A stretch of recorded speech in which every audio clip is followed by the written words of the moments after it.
আসসালামু আলাইকুম। আমি হচ্ছে দিঘলিয়া উপজেলার কামারগাতি গ্রামে। এখান থেকে 1 থেকে 1.5 কিলোমিটার সামনে হচ্ছে কামারগাতি বাজার। আর এখানে একটা অপরূপ সুন্দর একটা জায়গা আছি, যেখানে হচ্ছে ওই যে আত্রাই নদী, একসময় আত্রাই নদীর ভিডিও আপনাদেরকে দেখিয়েছিলাম। ঠিক সে আত্রাই নদীর পাড়ে আছি। এখানে নদীটা যত সুন্দর লাগছে, একেবারে নদীটা যেন সাগরের ছোঁয়া দিচ্ছে।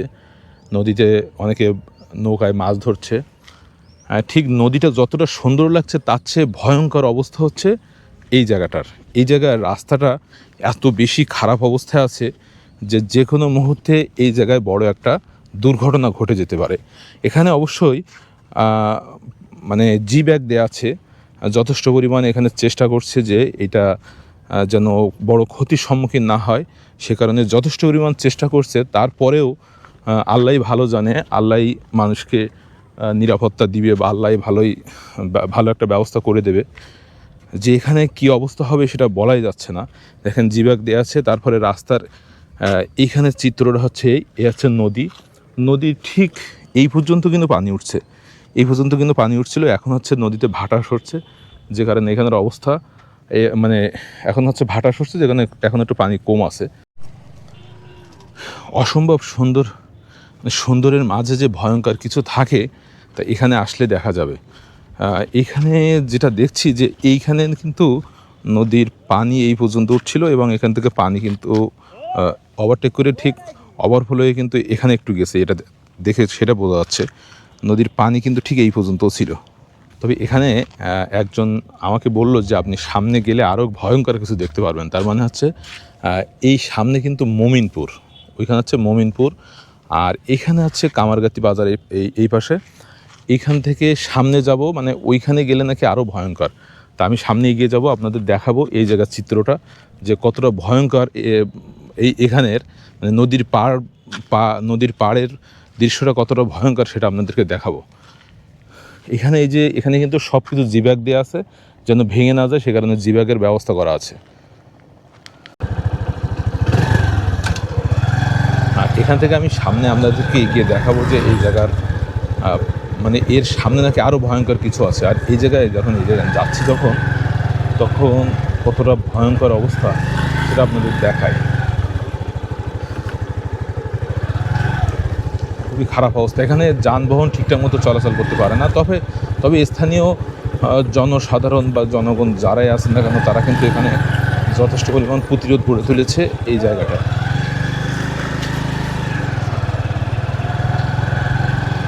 এই যে সামনে এখানে কিন্তু জি ব্যাগ দেওয়া আছে, এখানে সব জায়গায় যেন বড় ক্ষতির সম্মুখীন না হয় সে কারণে এখান থেকে জি ব্যাগের ব্যবস্থা করা হয়েছে। এগুলো সব কিন্তু জি ব্যাগ ফেলানো এখানে।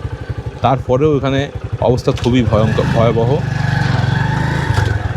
আমাকে এই যে সামনে যাওয়া হচ্ছে মমিনপুরে, ইটের রাস্তা দিয়ে যাচ্ছি। আবার এখানে কিন্তু বড় বড় ব্লক তৈরি করে রাখছে। এগুলো কি এখানে দেওয়ার জন্য রাখছে কি এটা আসলে জানি না। এই জায়গাটা একটু দেখাই আপনাদের। যেমন কেওড়া গাছ আছে, খরগোজা গাছ আছে। এটা কিন্তু কেওড়া গাছ, এটা সুন্দরবনের গাছ এখানে আছে।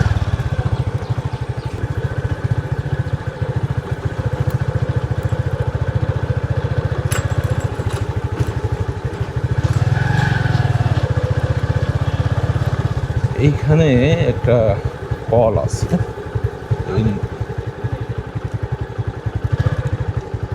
এই জায়গাটার চিত্র হচ্ছে, এটা হচ্ছে একটা গেট, পানির গেট। আর এই পাশে হচ্ছে খাল, ছোট্ট একটা খাল।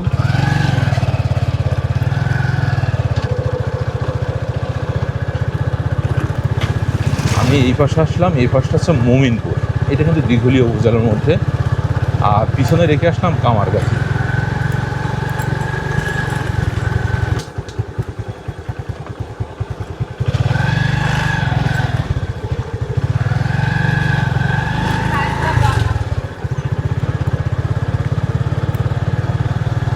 সামনে যাচ্ছি পড়ন্ত বিকেলে, দেখি সামনের অবস্থাটা কেমন।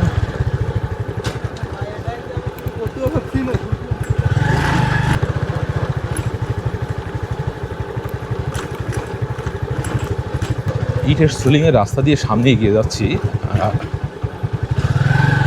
এটা একেবারে গ্রামের ভিতরে, মমিনপুর গ্রাম, দিঘলি উপজেলার।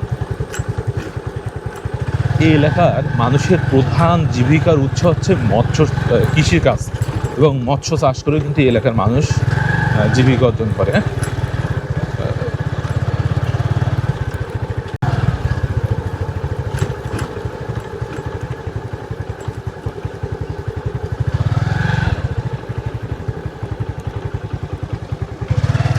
এই জায়গাটা অনেক সুন্দর।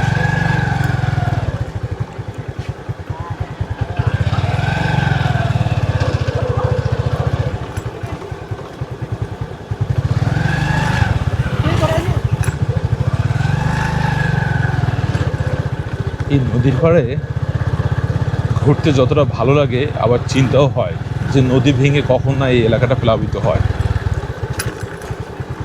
অসম্ভব সুন্দরের মাঝে ভয়ঙ্কর কিছু দেখা যায়, এখানে আসলে বোঝা যায়। এই যে এইখানে খুবই খারাপ অবস্থা। এখানে কিন্তু এই রাস্তা সরাসরি এখান থেকে ছিল, একটা সময় এখান থেকে ছিল, এখানেও কিন্তু ভাঙনের সৃষ্টি হয়েছে। যে আমরা পদ্মা নদীর ভাঙন শুনেছি বা দেখেছি, কিন্তু এই যে আত্রাই নদীর পাড়ে আসলে এই ভাঙনের প্রাথমিক চিত্র দেখা যাবে। এইখানে সামান্য একটু বাকি আছে, এখানে কিন্তু জিব্যাগ দেওয়া আছে, এখানেও কিন্তু জিব্যাগ দেওয়া আছে। এখানে পরিস্থিতিও কিন্তু খুবই খারাপ।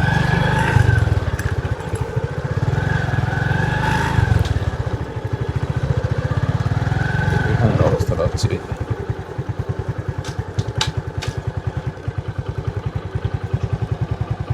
এই জায়গাটার অবস্থাও খুব খারাপ। রাস্তা কিন্তু অর্ধেক ভেঙে গেছে। এখান জিব্যাগ দিয়ে মানে একটু প্রোটেক্ট করা আছে, কিন্তু কি হবে সেটা আল্লাহই ভালো জানে। সামনে আরও এগিয়ে দেখাবো এই এলাকায়। আসলে এই দৃশ্যগুলো আপনাদেরকে দেখাচ্ছি যে কিছু কিছু জায়গায় মানুষ কতটা ভয়ঙ্কর পরিস্থিতির মধ্যে বসবাস করে সেটা দেখাচ্ছি। এটা ইটের সোলিং শেষ হয়েছে, এখান থেকে একটু পিচের রাস্তা শুরু হয়েছে। যে সামনে কি অবস্থা, এরে আল্লাহ! এখানে তো রাস্তায় নেই, তার মানে এখানে কিন্তু ভাঙনের সৃষ্টি হয়েছিল। এখানে আমি আপনাদেরকে বলছিলাম যে আরও ভয়ঙ্কর কিছু দেখাবো সামনে গেলে। দেখেন, ভয়ঙ্কর কিছুই দেখাচ্ছি। ঠিক এই রাস্তার এই জায়গার পরিস্থিতিটা দেখেন, ঠিক এই জায়গার এইটা দেখেন, এখানে কোনো রাস্তাই নেই, সেটুকু কিন্তু একেবারে বিলীন হয়ে গেছে। অল্প একটু ঠিক ওই যে পুলসিরাতের, শুনেছি যে পুলসিরাতের মতন অবস্থা এখানে, মানে বলা যায় এটা পুলসিরাতের রাস্তা। এখান থেকে কোনো ভ্যান বা অন্য কিছু যেতে পারবে না, মোটর বাইক বা সাইকেল নিয়ে এখান থেকে যাওয়া যাবে। এই হচ্ছে এখানের পরিস্থিতি, হচ্ছে এইটুকু। ঠিক মনে আছে পুলসিরাতের অবস্থা, এখানে কিন্তু পিচের রাস্তা ছিল, সেই রাস্তা টোটালি ভেঙে গেছে। যেটুকু আছে স্থানীয় লোকজন এখানে একটু প্রতিরোধ ব্যবস্থা গড়ে তুলেছে জিব্যাগ দিয়ে। আর এই হচ্ছে লোকালয়, এখানে এই আশেপাশে ঘের আছে, এই আশেপাশে হচ্ছে ঘের, আর এই পাশে হচ্ছে নদী। ঠিক নদীর ভেড়িবাঁধ একেবারে ভেঙে গেছে, একটুখানি প্রোটেক্ট দিয়ে রাখছে। কতটা ভয়ঙ্কর পরিস্থিতির সম্মুখীন হয় এলাকার মানুষ। আর এখানে যেটা দেখছি, ঠিক এখানে কিন্তু জোয়ারের পানি ঠিক রাস্তার উপরে উঠেছিল। এখন তো আসলে ভাটি সরছে, যে কারণে হচ্ছে পানিটা পুরোপুরি বোঝা যাচ্ছে না, তবে এই রাস্তার উপরে কিন্তু জোয়ারের পানি ছিল। ইট বালি ছিল গাতিটা, তো দাম করে বসে গেল, বসে যাওয়ার পর উনি বিশাল গুলো হইলো, 10,000 বস্তা ফেলাইলো লাইন দিয়ে, 10,000 বস্তা একটা চলে গেছে মাঝখানে। ওরে আল্লাহ! তার মানে এখানে একজনের মুখে যেটা শুনতে পাচ্ছি যে এখানে হঠাৎ করে ভাঙনের সৃষ্টি হয়েছিল। আর একবারে নাকি 10,000 জিব্যাগ বা 10,000 যে বালির বস্তা এখানে ফেলানো হয়েছিল, তাই একবারে সেই 10,000 বালির বস্তা পানিতে ডেবে গেছে। খুব খারাপ পরিস্থিতি। এবং এখানে যদি এখন যে বর্ষাকাল আরও যদি বৃষ্টি হয়, তাই এখানে পরিস্থিতি খুব খারাপ হবে। যে এর আগে এইখানে এরকম ভয়ঙ্কর পরিস্থিতি আগে কেউ কখনো দেখিনি। তার মানে আজকে এই পিচের ওপর পানি উঠে গেছে। এই নদী দিয়ে বড় বড় নৌকা যাচ্ছে বা ট্রলার যাচ্ছে, তখন বড় বড় ঢেউ এসে এই পাড়ে এসে ধাক্কা খাচ্ছে, খাওয়ার পরে পরিস্থিতিটা আরও ভয়ঙ্কর হচ্ছে। এই জায়গার ছোটোখাটো ঢেউ, এই ঢেউতে কিন্তু বড় একটা ধাক্কা লাগছে এই জিব্যাগের ওপরে, এখানে পরিস্থিতি আরও খারাপ দিকে যাচ্ছে। আমি আর একটু সামনের দিকে যাই, যে এখানের পরিস্থিতি হচ্ছে এটা কিন্তু আমাদের খুলনা জেলার দিঘলিয়া উপজেলার ঠিক মমিনপুর গ্রাম। এখান থেকে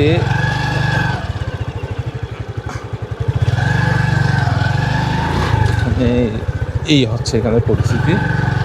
কী পরিস্থিতি হবে এই এলাকায় আল্লাহ ভালো জানে।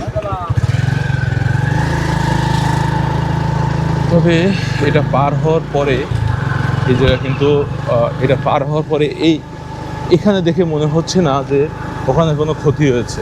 মানে কিছু কিছু জায়গায় এমন অবস্থা যে দেখে মনে হচ্ছে যে এই এলাকা একদম প্লাবিত হয়ে যাবে, আবার কিছু কিছু জায়গা দেখে মনে হয় যে কোনো কিছুই না। যাও দেখাই সামনের সেই গ্রাম বাংলার অপরূপ দৃশ্য আপনাদেরকে দেখাচ্ছি, আর ভয়ঙ্কর দৃশ্য দেখাচ্ছি। আপনারা যারা দেখছেন দেখলেই বুঝবেন যে এই এলাকায় আসলে কখনো কেউ আসলে এই এলাকার ভয়ঙ্কর পরিস্থিতিও দেখবেন, বুঝবেন।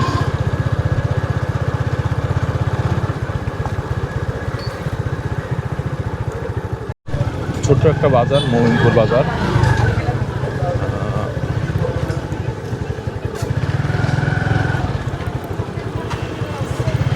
আমি একটু শুনবো যে এখান থেকে আবার এই সাথে উত্তর হাজিগ্রাম, বেলেঘাট, জামে মসজিদ।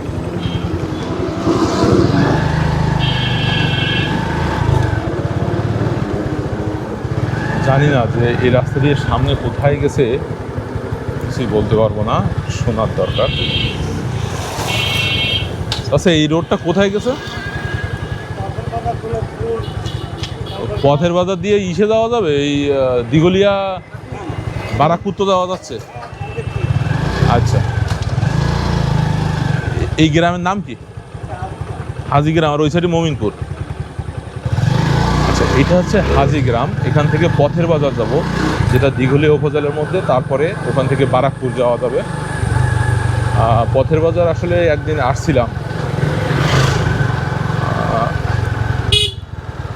এদিকে আর কোনো সমস্যা নাই। এটা হচ্ছে হাজিগ্রাম। এই এলাকায় আগে কখনোই আসিনি, এই এলাকার চিত্র আগে কখনোই দেখা হয়নি।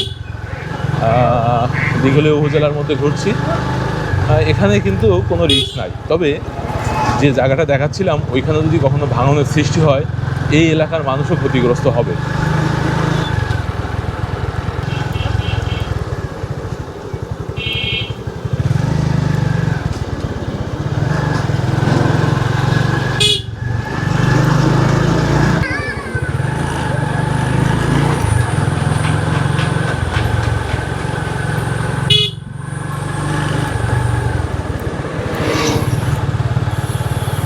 সামনে একটা বাজার, এই ছোট্ট একটা বাজার। এখানে মূলত অনেক ছোট ছোট বাজার আছে।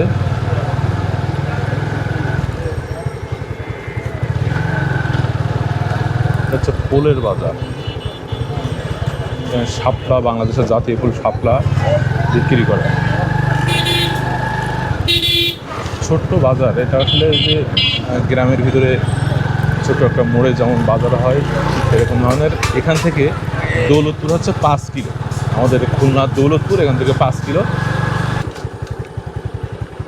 এটা হাজিগ্রাম ঈদগাহ ময়দান। মানে এই ঈদগাহটা কিন্তু মেলা আগে। এখানে সুন্দর একটা দৃশ্য দেখা। এটা হচ্ছে হাজিগ্রাম হাতেমিয়া বাহারুল উলুম মাদ্রাসা এতিমখানা। এটা একটা এতিমখানা। ঠিক এতিমখানার ছাত্ররা এইখানে বসে এখন পড়ন্ত বিকেলে খেলা করছে। এটা কিন্তু 1970 সালে প্রতিষ্ঠিত হয় এই এতিমখানাটি।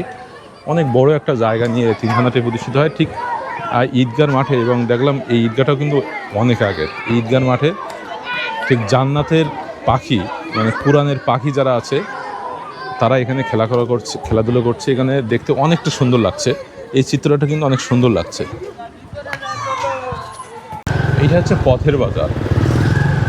এর বাম পাশে কিন্তু একটা খেয়াঘাট আছে। আর এই হচ্ছে পথের বাজার। মূলত এটা দিঘলিয়া উপজেলার পথের বাজার। আমাদের ফুলতলা উপজেলায় কিন্তু একটা পথের বাজার আছে, তবে এটা হচ্ছে দিঘলিয়া উপজেলার পথের বাজার। এই বাজারটা মোটামুটি বড় আছে, মানে এই এলাকায় মনে হয় এই বাজারটাই সবচেয়ে বড়। পথের বাজারের রোড ঢালাই করে দেওয়া আছে। এখন অনেক জায়গায় ঢালাই রোড দেওয়া আছে, যেখানে রাস্তাগুলো টেকে না, যে কারণে কিছু রাস্তা ঢালাই করা আছে। এই বাজারটা মোটামুটি ভালোই বড়, মানে বলা যায় যে আমাদের ফুলতলা যে দিঘলিয়া বাজার আছে, এই পথের বাজার আছে, ফুলতলার পথের বাজার থেকে আমার মনে হয় এই বাজারটা বড় বলা যায়।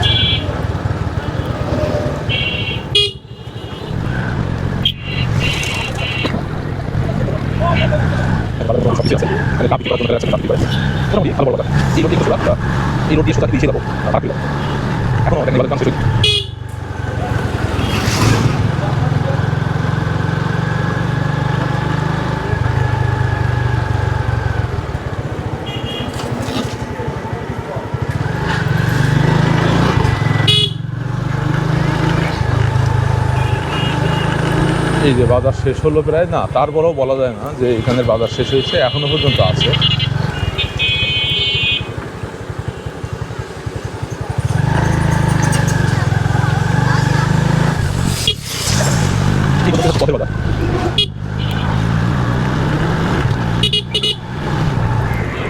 এই বাজারের পরে আমাদের একটা বিশেষ কিছু দেখাবো। আমি গত একদিন বাজারে আসছিলাম, এই বাজারের পরপরই হজরত ফাতেমা রাদিয়াল্লাহু আনহু নামে একটা মাদ্রাসা নাকি মসজিদ আছে এখানে,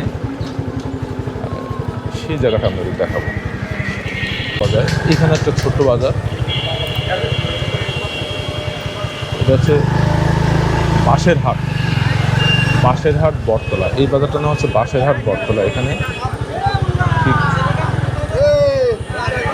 ছোট্ট একটা বাজার, এটা পথের বাজারের পাশে। এখানে বাঁশ বিক্রি হয় বেশি, যে কারণে হয়তো বলে এখানে বাঁশের হাট, রাস্তার পাশেই বাঁশ পড়ে রয়েছে।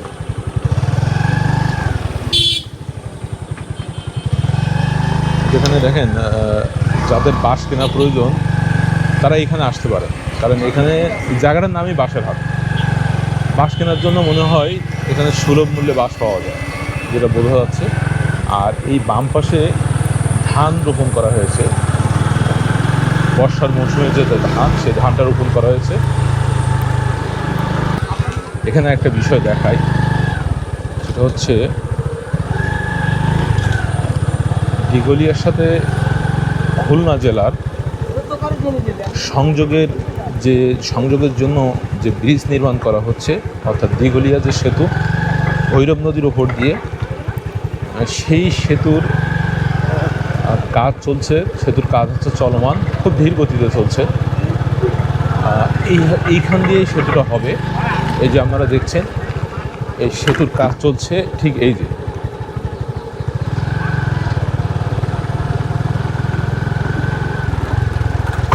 যেহেতু সেতুর কাজ চলছে, নিচের অবস্থা একটু খারাপ হবে হয়তো, তারপরে আর নিচের দিয়ে কেউ চলাচল নাও করতে পারে।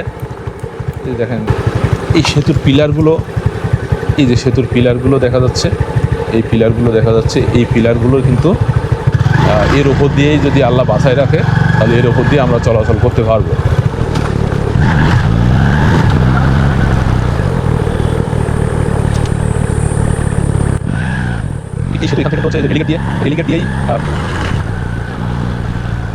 এখান থেকে কিন্তু রেলিগেট দিয়ে, রেলিগেটের পাশ দিয়ে, যেটা হয়তো অনেকেই যারা ফুলবাড়ি গেট এলাকায় আসছেন বা ফুলবাড়ি গেট এলাকা পরিচিত, তারা দেখবেন রেলিগেটের পরে যে কালীবাড়ি আছে, রেলিগেট কালীবাড়ির মাঝ দিয়েই, ওই জায়গা দিয়েই কিন্তু এই সেতুটা, মানে ওর ওপর দিয়ে কিন্তু সেতুটা যাবে।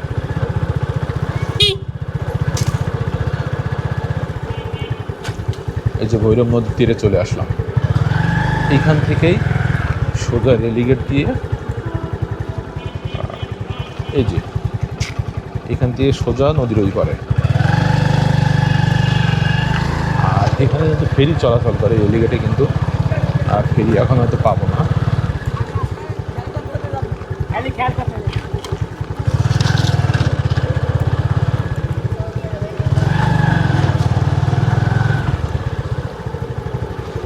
এখানে সোজা যাবো বারাকপুরে, বামে গেলে রেলিগেট দিয়ে ওঠা যাবে।